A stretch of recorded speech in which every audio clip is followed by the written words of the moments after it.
આજનો દિવસ ધનતેરસનો છે, એટલે લોકો વેપારી લોકો અગર બીજા જે સદગ્રસ્તો કે જે છે એને પોતે ધનને ધોવાનું હોય છે, એ લક્ષ્મી પૂજન કહેવાય છે.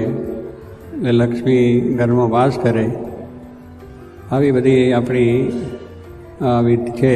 એટલા માટે આ ઉત્સવો એ રીતે ઉજવાય છે. ધન એ તો દરેકને વાલું હોય જ, કારણ કે એનાથી આપણો વ્યવહાર ચાલે છે. એની વિશેષ ને વિશેષ પ્રાપ્તિ થાય એવી પણ ઈચ્છા હોય.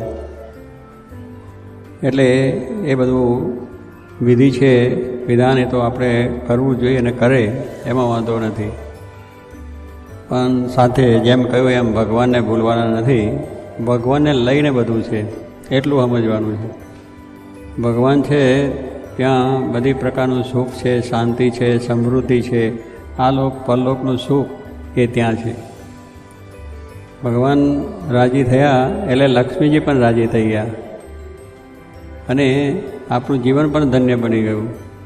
અને આપણે એ ભક્તિ કરીને ભગવાનની પ્રસન્નતા મેળવીને અને આ રીતનું એ દ્રવ્ય પ્રાપ્ત કરીને દ્રવ્યનો સારો ઉપયોગ થાય એવું ભગવાનને પ્રાર્થના કરવી. ભગવાન તમને બધાને સર્વ પ્રકારે સુખ શાંતિને બળ આપે અને ભક્તિ વધે, એ જ પ્રાર્થના.